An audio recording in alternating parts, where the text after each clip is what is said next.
Hello and welcome to another episode of the Christian Reeve podcast. Thank you so much for listening, guys. It's been brilliant seeing the rise in numbers, and really excited to get into this particular show today. Just a quick reminder, please make sure to give us a review on Podchaser or wherever you listen to the show, be it YouTube, Spotify, Apple Podcasts, Google Podcasts, wherever you listen to the show. Please give us a review, comments, thoughts, feedback, all of that stuff. It really helps us out. And also, if you want to help us even further, support us on Patreon, patreon.com/Christian Reeve. You get access to bonus podcast content, bonus content in general, and you're supporting me. I'm doing this all by myself, trying to put this all together. Been doing it 3.5 years now. And I ain't stopping anytime soon. Today's guest is a computer security analyst who focuses on internet security, internet privacy, cyber terrorism, so much more. His name is Winn Schwartau. Welcome to the show. How you doing? Oh, glad to be here. Thank you. So it's a pleasure to have you on, man. There's so much we can delve into, but I want to kind of I want to get this out of the way and then we can get to the good stuff. But I have to mention this because it's like, it's nothing bad. Don't worry. Obviously, you're well known for, in 1991, having coined the term electronic Pearl Harbor during testimony in front of US Congress. What I wanted to ask you about that is, do you think that the US government actually fully took that on over the subsequent years? Because when you spoke about it originally, it kind of seemed like they scoffed at it. And in fairness, people, back then, people didn't really know what the internet was going to become. And it was something that was on the side of society. It was like an interesting thing. People were kind of poking at it and going, "Ooh, this is interesting," but it hadn't sort of taken over just yet. So fast forward to now, obviously that's very different. But your initial kind of feelings about it, because you kind of predicted this, really. It's been a long haul. Absolutely. That testimony, I became a human dartboard for a while and a pincushion, because you got to remember this is 91, and like Ted Koppel, the news media is going, "What is the internet?" And I'm kind of going off into this future thing. And couple things to keep in mind. The congressman wanted to know, Mr. Schwartau, why would the bad guys ever want to use the internet?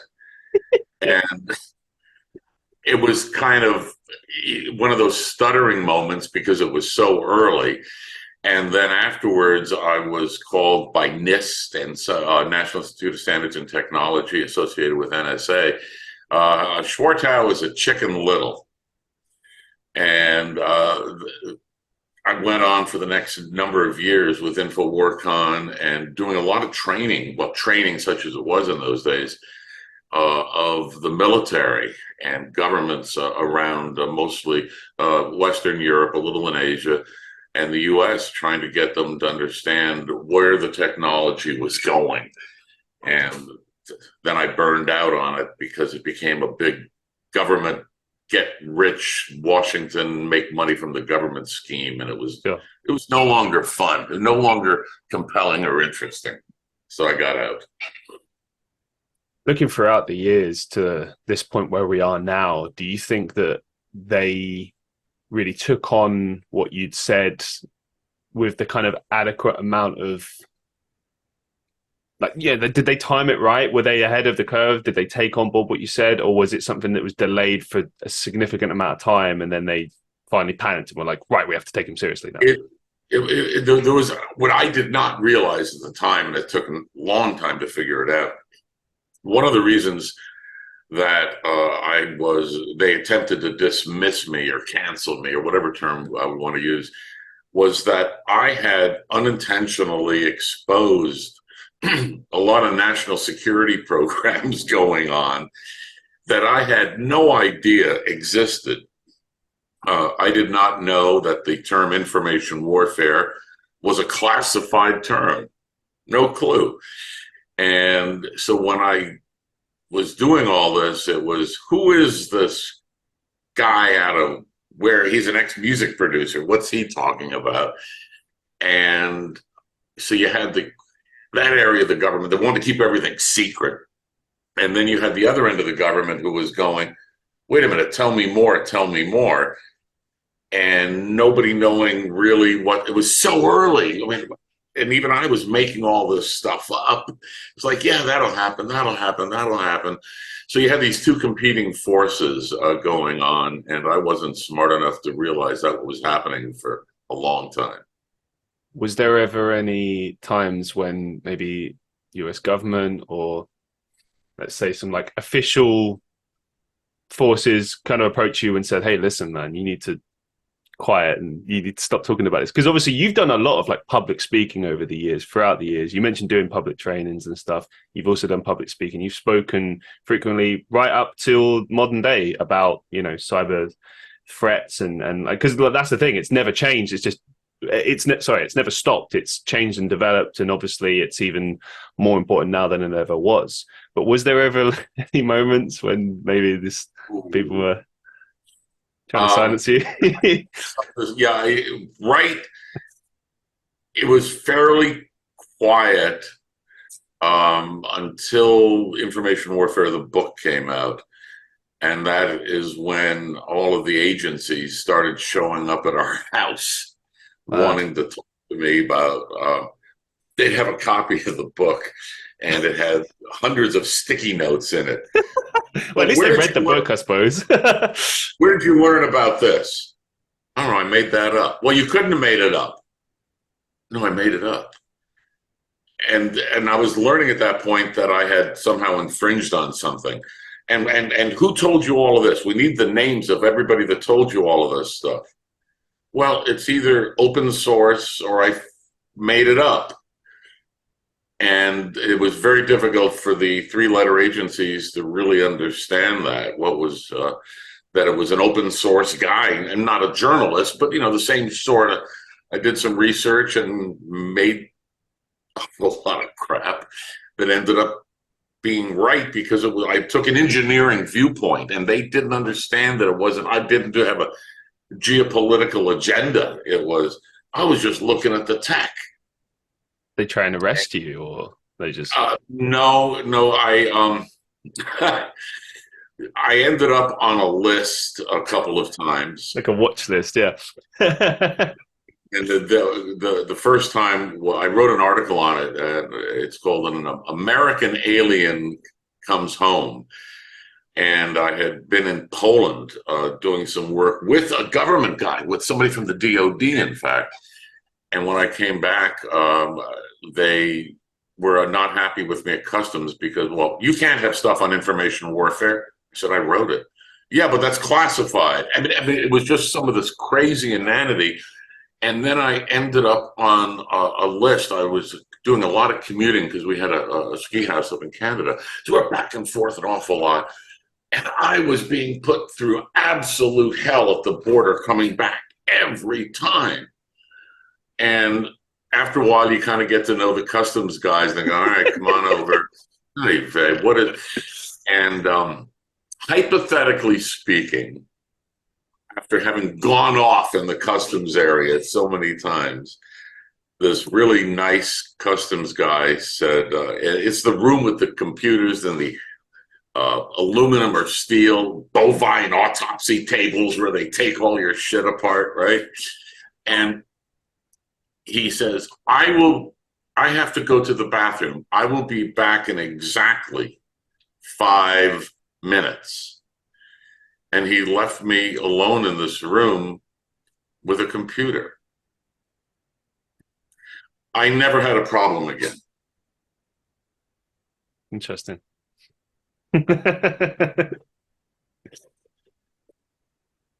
What do you think the US government and citizens in general can do to improve their security and prevent the threat of cyber attacks?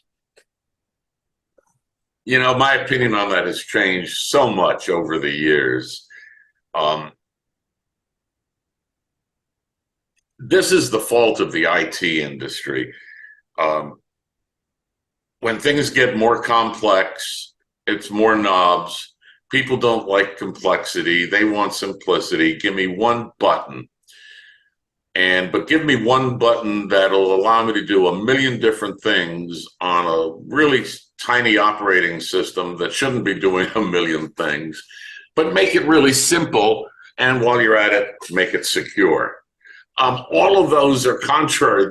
These are competing forces. So the way that I'm approaching it now, after doing this for like 40 years, is we have done a really poor job in the IT industry and in the psychological industry of learning how to coexist with that which we have created.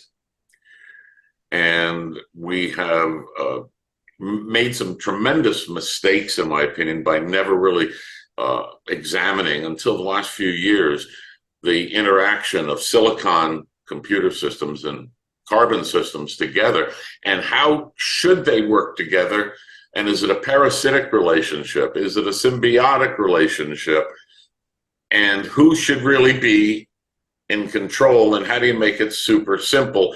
And all of these thoughts don't give you a really simple answer. You would like to say, train people better. Okay, maybe. Make the tech simpler. Yeah, well, then they're going to bitch more. Ultimately, the IT industry is going to be responsible, should be responsible, just like the auto industry is supposed to be responsible to provide a driver with something simple. Give somebody today a car from 1920. They're not going to be able to drive it because there's 42 different things you have to do and not get your arm knocked off after you're cranking it, plus 12 pedals and everything else. They simplified it. Well, we're not there yet. You touched on something really interesting there as well, which I think is a really, really sound point, because it's something I've noticed as well. Like, if we just take general internet security, you've got about a million different VPN websites. You've got, for example, there's a new platform I found, which I think is called Aura. I could be wrong. It's something to do with protecting your phone number online, because obviously nowadays you have to just attach your phone number, address, etc., everything. So all your information is out there and available. This essentially masks it in essence, and it gives like fake numbers or whatever. Well, not fake, but like something in place of your actual number. So it protects you, it adds a layer. Point is, you've got all of these different companies who've commoditized it, making money out of it, right? But they are at least offering some level of protection, right? But what you said there, I think, is brilliant about how it's like people generally expect and want the most simplistic option possible.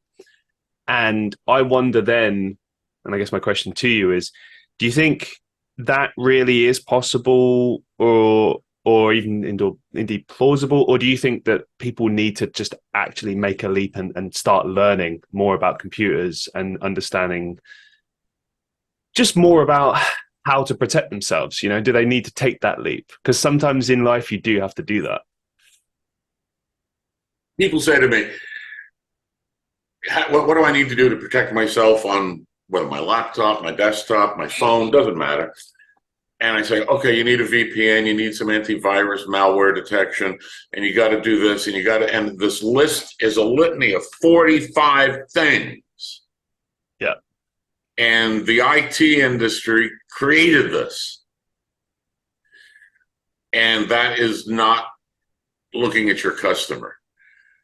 Your customer wants to go to Walmart. You guys have something on the Tesla, not Tesla, Tesco. Tesco, yeah. And I don't know if it happened over here. Walmart, a number of years ago, this is pre-COVID, would have like 11 brands of peanut butter. Then a number of years ago, they went through this major change, and suddenly, and my wife was telling me, I can't get this, I can't get that, because they reduced everything to 3. They do that because brains can't handle 11. It's too many choices, and when there's too many choices for a human being, they end up getting confused and not making a decision. And in Walmart's mind, that means not buying. When you only have choices of 2 or 3, all right, I'll take this one. That's fine. Move on, but you've filled your basket with it. And when we look at technology and what we have been putting people through, really have been, in order to use technology, you need to be able to know all of this stuff. I'm not sure that we've been doing that right at all. We have the tech now.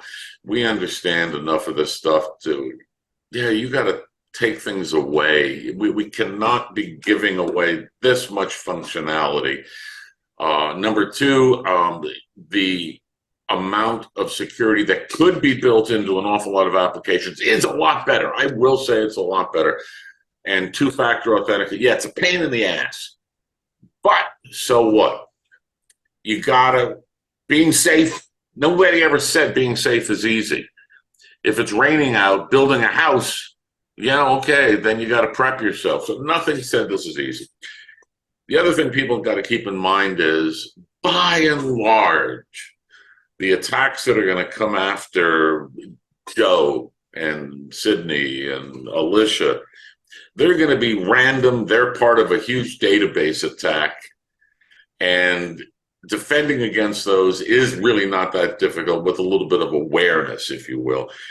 If you are being targeted, game over, you lose, that's it. If somebody wants you, they're going to get you no matter what, because there's not enough defenses in the world to be able to protect your entire digital footprint. So unless you fit into that category, you're just going to be some random string of bits somewhere, and all you have to do is don't do stupid shit. Is that even the case, for example, like with like huge, let's say like a worldwide bank, something like that? Obviously, we do hear about them getting hacked and stuff like that, but like to the point that you're illustrating, where they could be completely, if there was a group out there that wanted to do it, they could completely just tear them apart and there's nothing they can do. Ultimately, there is no such thing as perfect security. It's never going to happen. It has never existed, never will exist. Security is probabilistic. There is no binary condition. There is no 0. There is no 1. Everything is in the middle. I'm approaching 1. I'm approaching perfect security, but I'm never going to reach it. And I'm approaching 0 security. Well, the only way to get 0 security is to have nothing, absolutely nothing, and nothing doesn't exist. So it's all in the middle, somewhere in between, and people need to start being able to realize that we don't live in a binary world. You said something interesting there as well. You said, like, if you don't do anything silly, then you're less likely to be targeted. And of course, we do understand that. You could be part of a database over which you have no control. Sure. Absolutely. The worst individual targeting that Joe or Alicia would get would be saying something on Reddit or some forum and really ticking somebody off. And if they're going to come after you, the most likely thing, unless they're really sophisticated, is they're going to troll you to death. Yeah, it's unfortunate. I get a tiny bit of that online, and it's frustrating. And then you have a choice: engage or don't engage. Never engage. Just block. That's it. Block. Yeah. Do not engage, or send out little signals to them and take them down. I just never understand why people let that get to them. I mean, I suppose it really depends what they're doing. Do you know what I mean? Especially if it's with your computer and it's harassing you to an extent where you can't sort of just use your everyday things in the way you normally would. That can obviously be distressing, I suppose. Moving it forward. Yeah, now you're into forensics and figuring out who, what, where, why, and what do I do? And there is no simple answer. And folks that this happens to, and it's happened to some folks in my wife's family, where they have been unrelentlessly targeted. And it takes some skills to get out of that mess, and it's not easy. What do you consider to be the biggest threats to computer security in this current time? Apathy, ignorance, and arrogance. Okay. Next question. We're going kind of. You want to get into that? No. I mean, that kind of sums it up, really. Essentially, if we break it apart a little bit, you're talking about the individual either not bothering at all to take this seriously, or indeed, you know, they either don't have any idea about the dangers and they ignore them. Like, okay, really quick example. So I saw in my email the other day there was an attempt to change my password, right? And obviously you always get an alert on via Instagram when that's the case. So immediately I changed my password. I said it's not me and made that report, and then I changed my password to something completely different, right? Now, like you said before, that's not a complete foolproof way of saving yourself. But if I'd have just ignored that, that's represents that apathy and ignorance that you're talking about there, because someone has actively tried to hack me there. They've been unsuccessful, and I've not bothered to act to that. So that would be like the most obvious. It's not only at the end user. Look at the same three criteria at the corporate level. Look at the same three from the government level. Look at the same three from the people who build this stuff. It was hilarious. Go on, sorry. So the arrogance and ignorance, they cross all components of humanity. In this case, we just happen to be looking at it from a tech standpoint, whether you're the builder or the user or anybody in the middle. And I mean, customer service, we've all been on customer service. Is that apathy, ignorance, or arrogance? We've seen them all. Fair point. It always kind of blows my mind as well when a major force in society is using something really rudimentary. Like a good example, this is not really to do with safety, but more to do with just computer programs. So during the pandemic, the UK government quite infamously used Microsoft Excel, which is not a bad program by any means, but they were using that. It's quite outdated at this point, and they were using that as like an official database for tracking COVID data or something like that. And everyone was just astounded because it's like, seriously, you're using a program that's like so many years out of date, and this is how you're tracking this information. I think it was the one that was connected to the NHS app that we had here, which was one would hope that NHS has a better database back end than Microsoft Excel.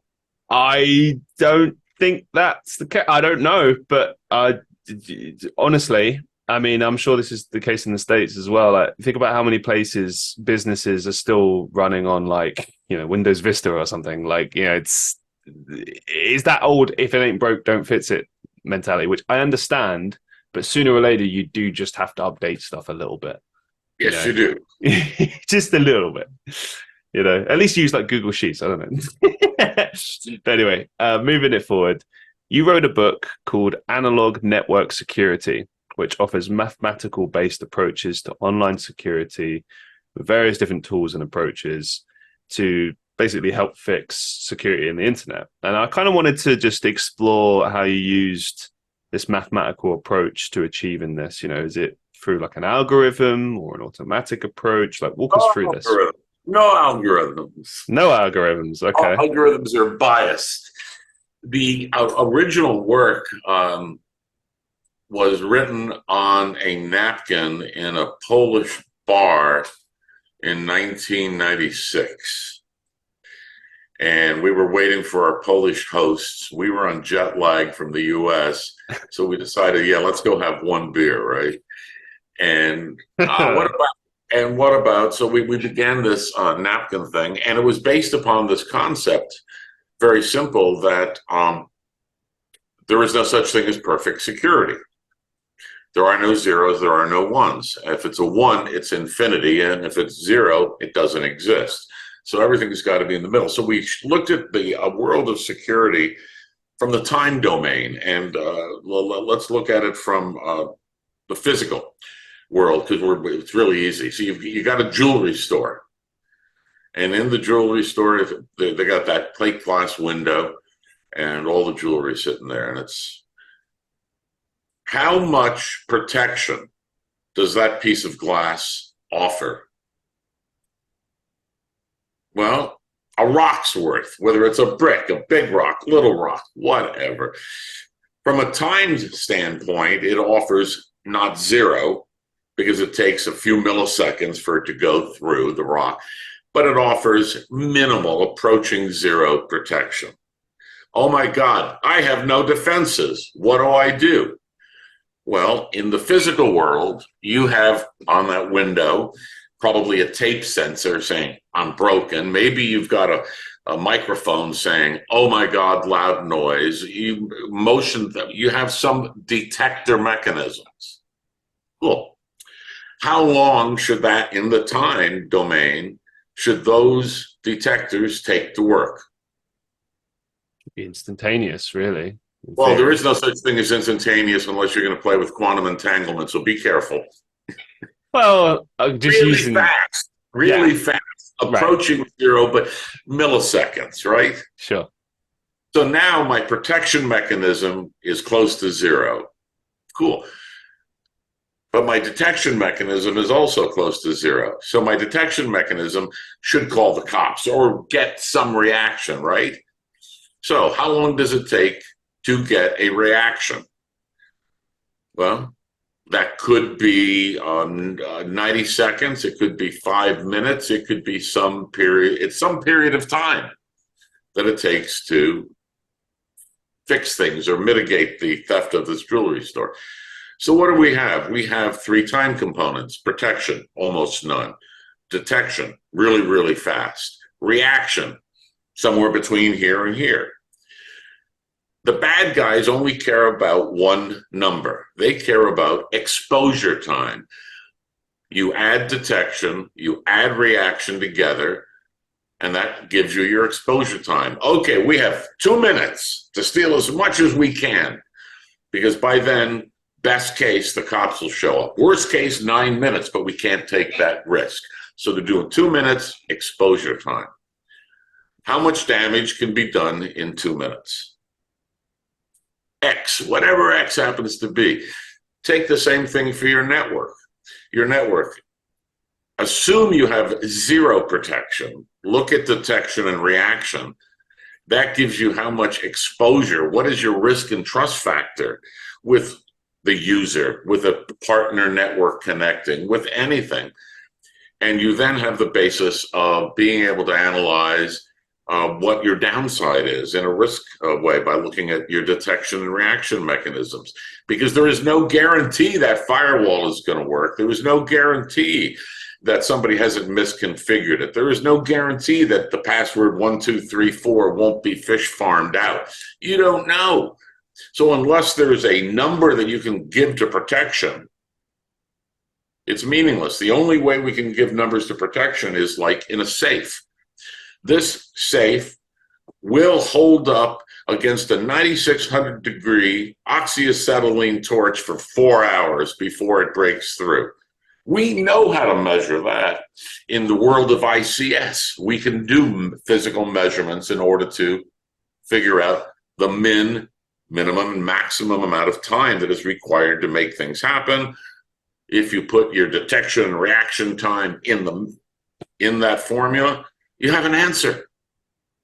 And that is what generated it. That original work was done in the late 90s.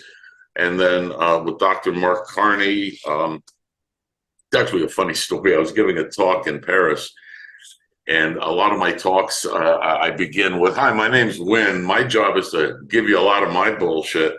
Your job is to call out my bullshit, and if you're right, I'll buy the beer. So I was giving this talk on analog network security, an early version of it, as I was kind of massaging the ideas. And guy in the back stands up and goes, "You're full of shit, Winn." And I go, "Good. Well, I'll meet you at the bar later, and we'll see who's buying." And it ended up being Dr. Mark Carney. We spent 4 hours with a bunch of people with papers and all this, and he goes, "Shit, you're right." And so he formalized all of the mathematics, and we built in Bayesian probabilities, and there's a whole mathematical chapter that I don't understand because I just built the theory, not the mathematical formalization that he did. So yeah, we do, the math for security is known, whether it is in the physical world. The human world has exactly the same set of criteria. You're walking out in the middle of the street, somebody honks. Do you react, detect that sound, assuming you're not deaf? No offense, just saying. Mm-hmm. And then react. Can you get out of the way fast enough? That is your only protection. So when you look at detection and reaction as a survival mechanism in nature, that also shows how it works in the cyber world, the physical world, cyberkinetics, and the numbers, the formulas are the same everywhere. It's all about survival. Given that AI is rapidly evolving in regards to its sort of capabilities across the board, what do you think are the main concerns for AI in relation to its, inevitable impact upon cybersecurity and what it will be used for? I spent years arguing that AI doesn't exist, and I lost the battle just because it came. Technically, it doesn't exist, but it's become the word. When I talk about AI, I begin with a couple of thoughts. We built AI in our own image. We don't like what we see. Let's begin with that. So, on the other hand, I love AI. I think AI is great. As long as the answers, you don't care about accuracy. If close is good enough, and if you can be assured that the answers cause no harm. It's an Asimov way of looking at it. Inside of that structure, that says AI is a great suggestion machine. But to put absolute life and death decision making within that OODA loop, if you will, any decision making loop, without a human intervention, is a disaster waiting to happen. I mean, we saw the car in San Francisco 2 days ago dragging a guy a few blocks. And I'm not criticizing the car. I mean, this is hard stuff that they're doing. But it's not ready for prime time yet. And I don't know if I ever want AI to make life and death decisions or make decisions where harm is, if you screw up, harm is one of what will happen. And so that's kind of where I've got my line right now.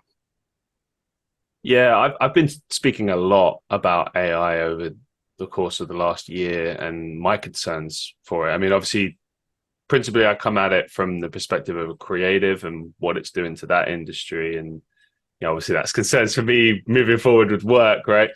But elsewhere, the theme that I've found with AI seems to be replacement. Replacement is going to replace this. It's going to replace that. And it's that's fear. That's the initial gut fear reaction absolutely. of the population. Absolutely. No, you're 100% spot on with that. But it's more coming at it from the perspective of it makes things obsolete. So like a really good example is it's completely taken away translation as a job. You don't need translators anymore because you can just have AI to do it. I love AI for translating because my franglais. Again, translation, close is good enough. Nobody's really going to die unless you're calling the president of China a shithead, which happened with one of the translations a while back. Very funny. And I don't know if he had a sense of humor that it was it was a translation thing. Translations are great, but they're not going to be perfect, and they also don't contextualize and localize with full idiomatic understanding.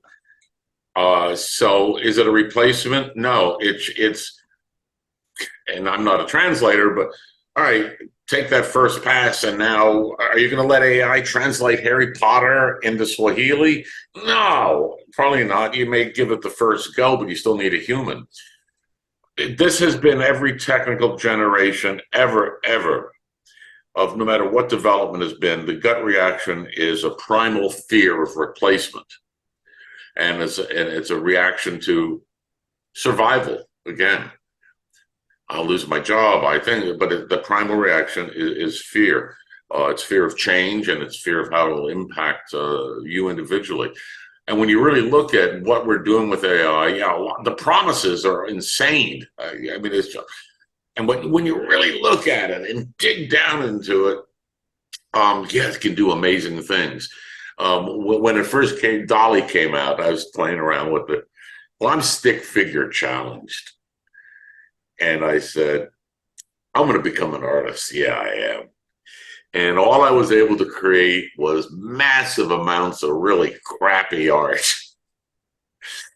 And I have a lot of artists that I work with in many different projects. And we got to talking about it.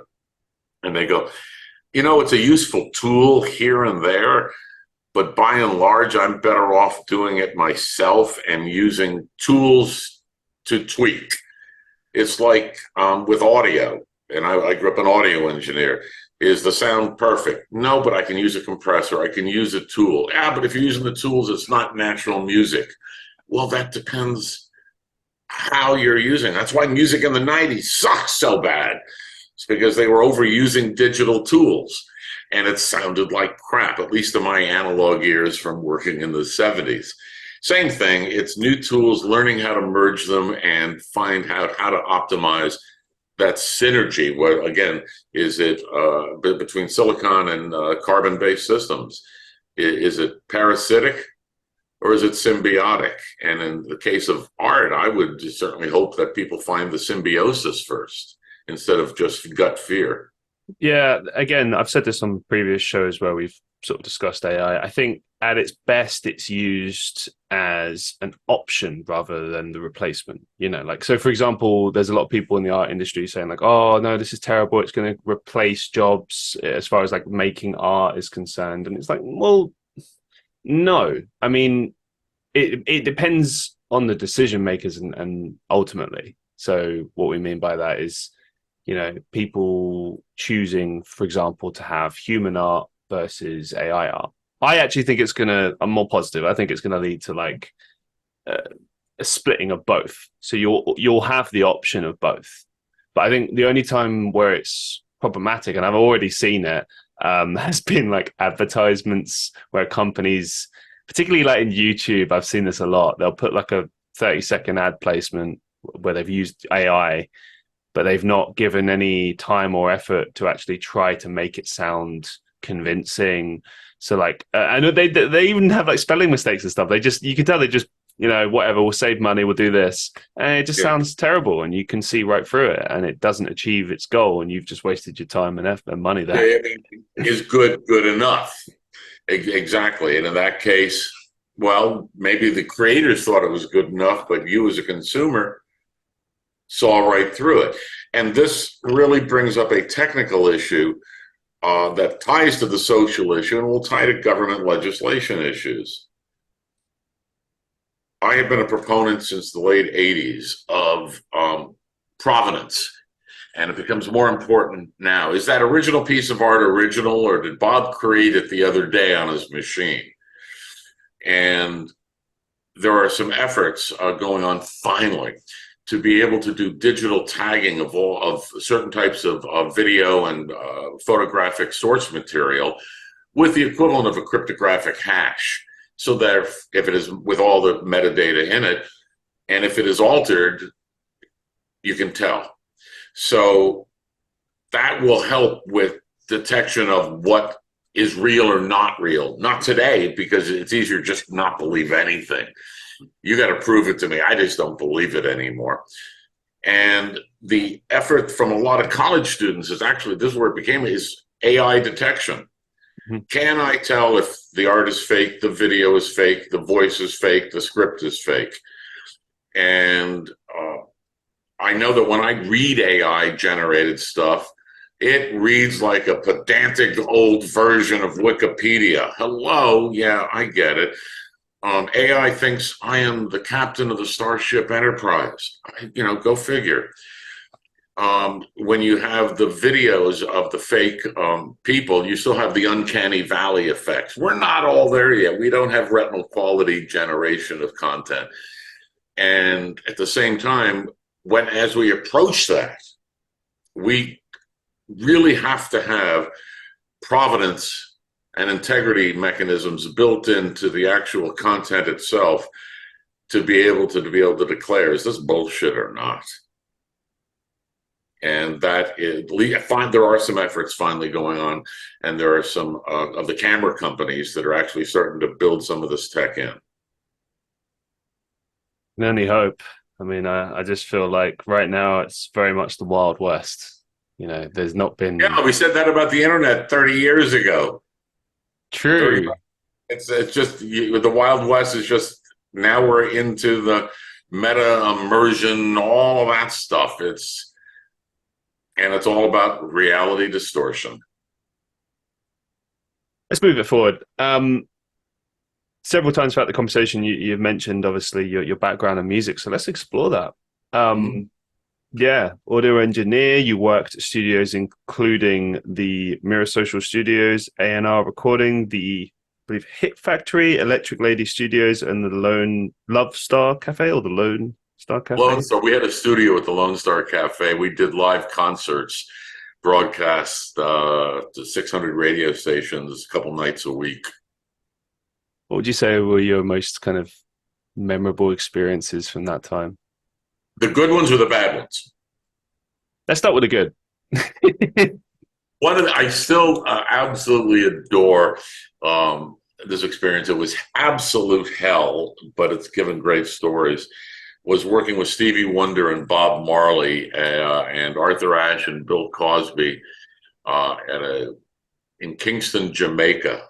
Wow. And there were political issues, the Brits, the money from China, and then the independence uprising from the Jamaicans. And this was all happening in the summer of '77 while we were there. And it was just an amazing concert. It was like a 6-hour concert for 120,000 people. Wow. And what really made it so memorable is I forget who was singing at the time, was playing, but we lost power to the entire stadium. All the lights went out. All the sound went out. We have 120,000 really not happy people, and we're not exactly happy either. And one of the roadies came up with a bright idea, which ultimately got him arrested. And he had brought a can of CO2 over to the pole transformer because it was overheating, to cool it down, because we had tapped all of this stuff off of one pole transformer. So that blew all the power. And so then all the Jamaican police are coming over trying to arrest him for terrorism. And we're going, wait a minute, no, he's saving the show. And it was 9 days of chaos like that. So that was one of my great memories. Well, let's go the biggest challenge then, the toughest challenge that you overcame. Oh boy. Well, technically it was Charlie Daniels at Madison Square Garden. I had flown in from New York. I was supposed to just engineer the show, but the rest of my team was there. Because in New York and in many places you have to use union crews, we were not allowed to touch our own equipment. We had to and long story short, we had 40-some microphones out there, and because of technical issues with Madison Square Garden that we were not allowed to fix, every microphone signal mixed together and combined on every single channel of the recording console. So all 16 tracks of the machine got the same mix. That's got to be so frustrating. Did you find that out immediately afterwards, or how long afterwards? I found out when I arrived there. Oh, no. And I was like, okay, let's set up and do ready. And it was WTF, mate. And we were like 2 hours before the show, which to solve a problem that complex with unions that weren't helpful was, we'll fix it later. But you can't, though. If that's the input, you can't. You know, with today's technology, with a lot of AI behind it, I could have taken it all apart and glued it back together. So Sure. Back then, we used the technology of the day to try to create a bass channel and we tried, and at least the voices could be heard clearly. And it was one of those, we ran with it. I mean, what choice do you have? But I loved doing live music because it was absolute, total planning to the last little detail until the concert or event begins, and then all chaos starts reigning. And I loved it. I loved it. I got to ask, man, what's like the biggest fuck up you've ever seen, like with an artist, where maybe it was entirely their fault, like where something they did caused problems with the sound and everything. Like, what's the craziest stuff you ever saw? Oh boy, those two were pretty awful. We were doing the biggest issues that were really problems were the artists. We were doing Hank Williams Jr. live. And again, we were doing these 1.5 hour live radio shows out of the Lone Star Cafe. It was new country rock kind of urban cowboy stuff back in those days. And Hank Williams Jr. was up there, and really tiny little bar. It was 18 feet wide and 80 feet long, one of those. And there were some gay guys dancing in front of him, and somehow they spilled one of their drinks partially on him. We're halfway through the concert, and he walks off stage. He's that annoyed. What do you do? How do you save live to 600 radio stations? What do you do? A commercial? I don't know. I don't know. I mean, you play the first half of the show again. No, come on. Oh, we filled the air. Yeah, we had nothing else. We had the safety recording. Rewind, press play, feed it out. It was human issues that ended up causing more. We were in Texas on a tour with Paul Simon, and we were in a dry county. Wherever we were, it was a dry county, and this is like 75. And so the band says, "We want our booze." Of course you do. Again, it was the mid-70s, right? And chaos on the road. So I found a kid, and he had to drive to another county. Here's a few $100, bring some booze back. So I had the booze up on stage, and I was the stage mixer. I was doing all that end of it versus the house.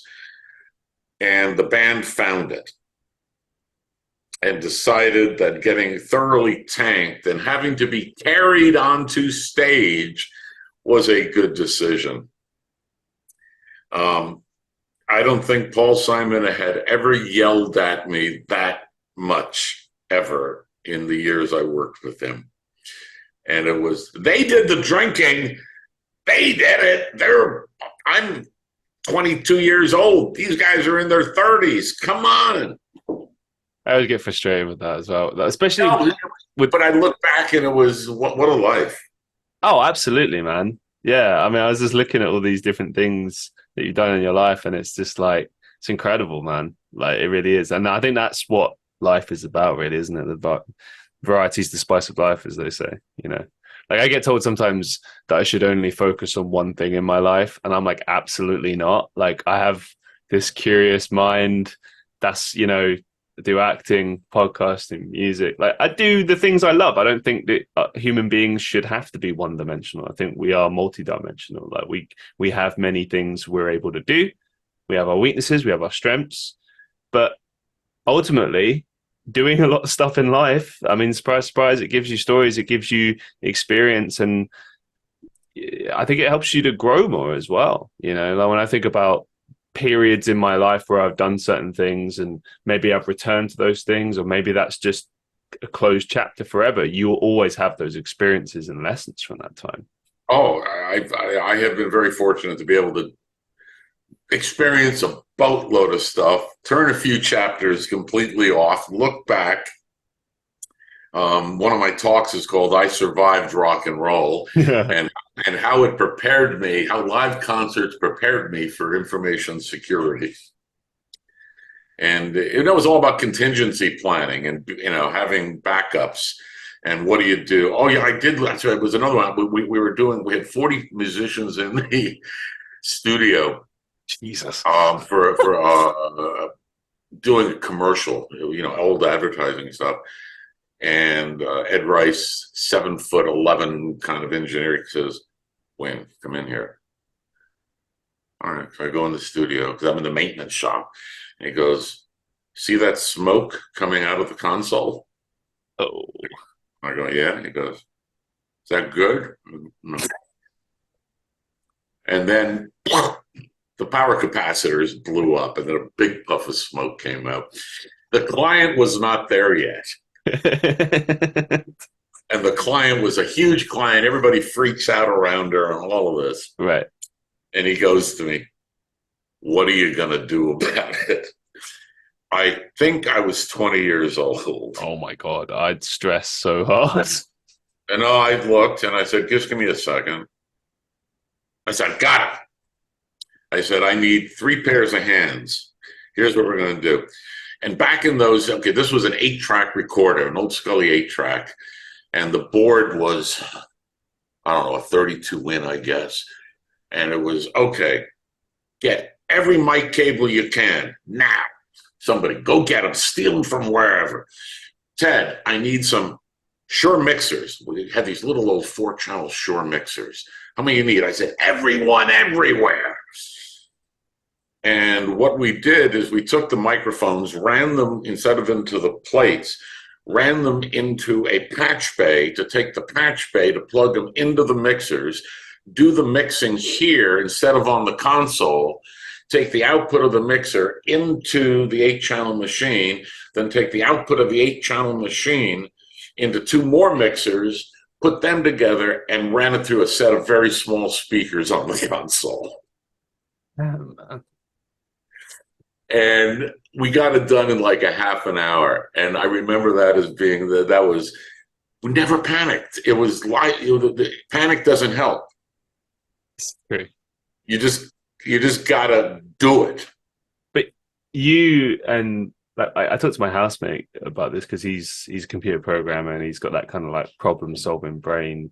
And you also have this too. Like, what age did you kind of like realize that maybe your brain worked in a slightly different way? As far because like you thought that up on the fly. You assessed the situation really quickly and you thought of a solution. That's, I mean, like, for example, it's not something I would be able to do like in a million years. Like it's just well, I mean, I was an audio guy. Sure. And I don't know. I had already done a lot of live concerts. I started in pro audio when I was 16, so I had already had. Well, I was 20. I was like, I'd been doing it pro 5 years and a lot of live stuff. And live stuff's where stuff always went wrong. And I thrived on that because it was a lot more fun. You sit there. I worked on some Chicago albums, Feeling Stronger, and, those kind of songs, some of the great hits they did. And while I look back, yeah, I got to work on them.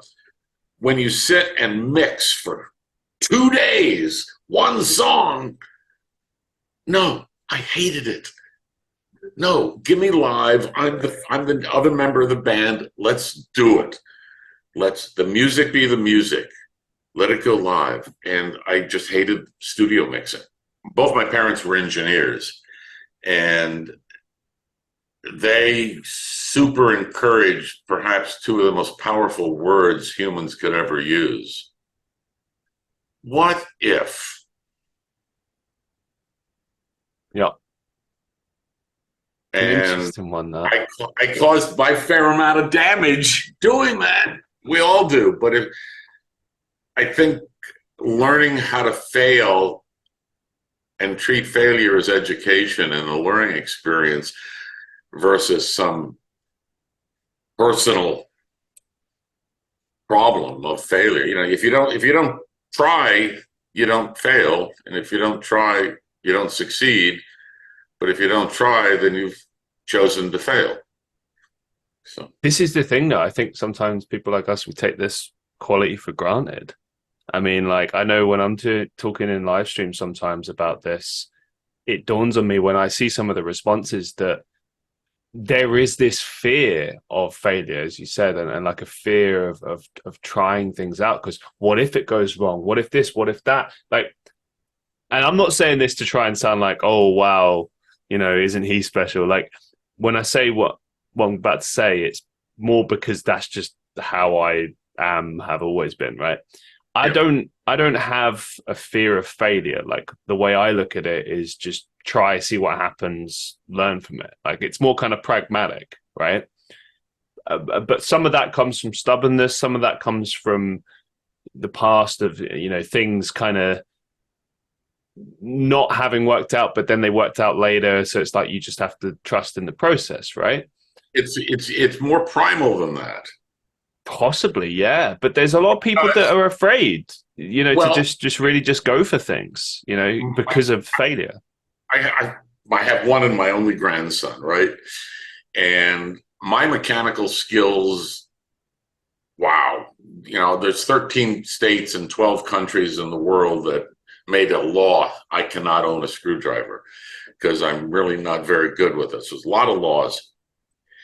But when I watch my grandson, kids like making towers Right. and they learn how to make towers through failure.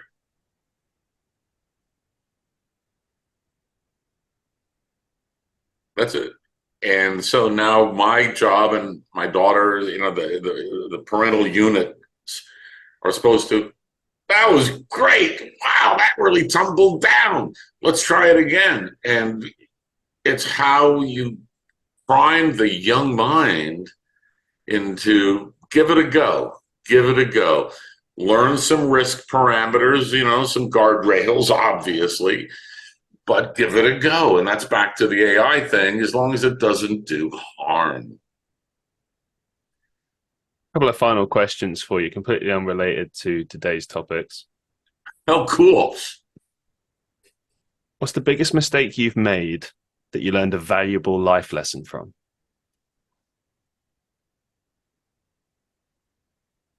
Oh my God. I wish I had an immediate answer for the biggest mistake. Yeah, I wish and I'm not trying to deviate because something just Mm-hmm. doesn't really pop up because I look back in my life and it's like, yeah, I screwed up a whole lot, but for me to tell you where they all are, that would kind of mean I'm focusing on the negatives and dwelling on it. So I don't really have regrets. People say, "What do you regret?" And I go, "What do you regret? Not finishing high school." No, no, I knew how to read. I knew how to learn. I had mentors. And no, no. Could I have made different choices? Yes, but then I wouldn't be here now talking to you because they another universal line and path. So to have regrets kind of change. If you change something, want to change it, you're changing your entire life's vector, and that says you're not happy where you are. So yeah, I have screwed up a lot. I've made a lot of mistakes, but I would really have to think about them because I will just say there are so many, but I just don't think about them that much because I just got to keep moving forward. And so I'm not trying to. If I could think of one, I would tell you immediately but there's so many. Thanks so much, man. I really appreciate it. What's the best advice you've ever received?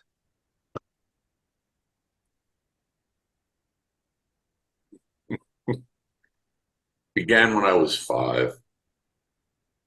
Look it up. Yeah. Yeah. Um, we grew up in Manhattan, so obviously we had access to a lot of stuff. And our public library was 5 blocks away, which in Manhattan is right around the corner. That's no distance at all. And so I kind of sunk all the concrete from our apartment to the library. I lived at the library, and we the original Look It Up from my mother was she bought me the Encyclopedia Britannica when I was 6. Go figure, right? Look it up. Oh, if it's not here, we'll go to the library. And it was, there are answers, learn how to do it. And I think that may be, that's certainly one of the top ones ever. And then the other one my mother used was THIMMK. Thimk. Okay. And that's kind of the stuff that really guided me growing up, was think about stuff and don't take everybody's word for everything. It was think, look it up. If my mother had the internet, that would have been great. What's the biggest life lesson you've learned so far? Oh, geez. I didn't expect all of this personal shit coming. Sorry, man. I ask every guest this, like full disclosure. No, that's my biggest life lesson.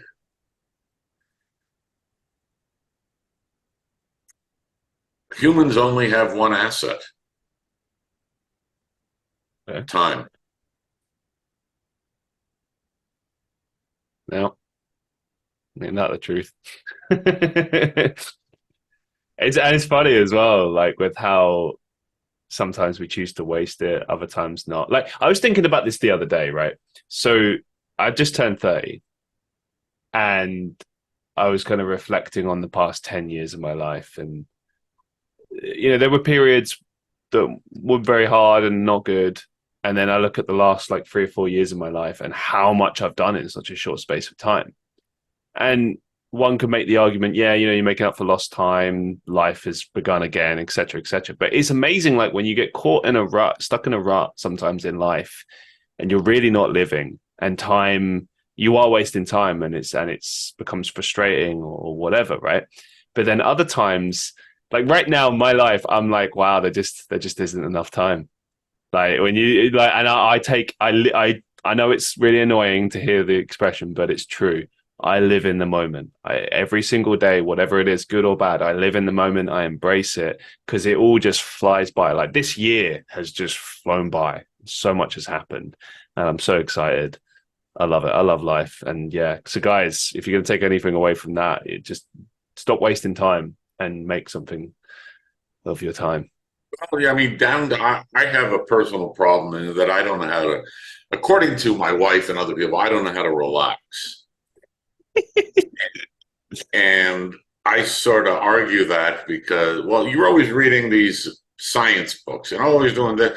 And I'm typically reading 5 or 6 books of different genres at the same time.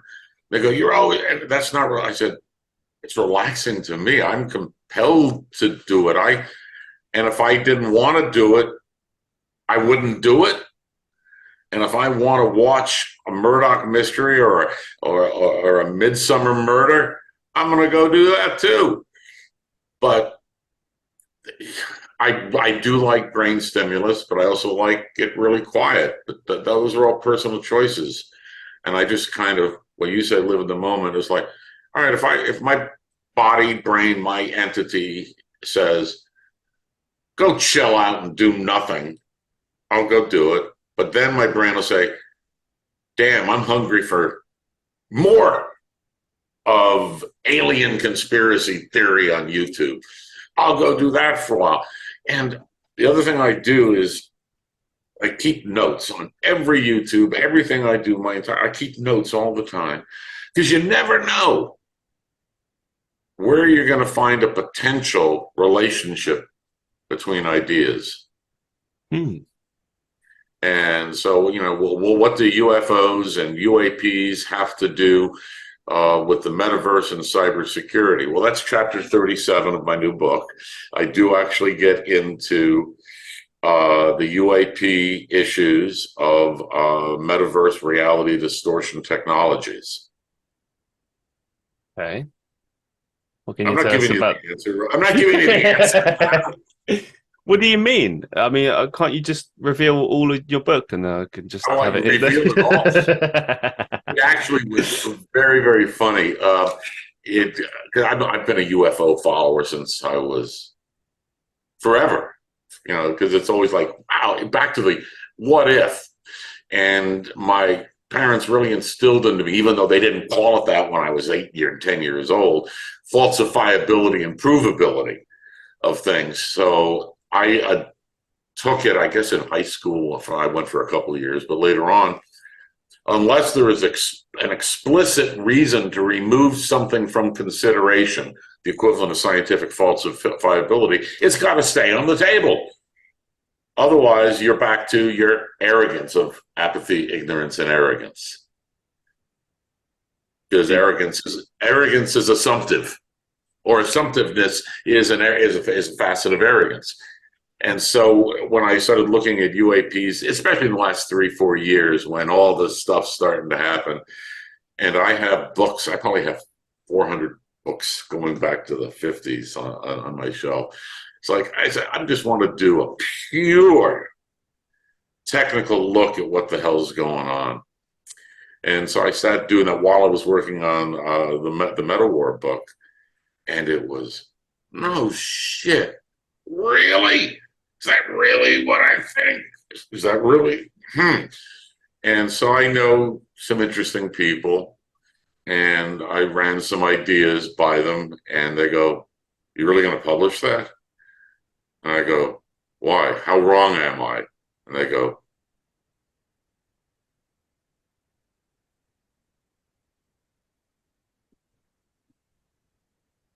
I "So mean, yeah, I'm publishing." government people.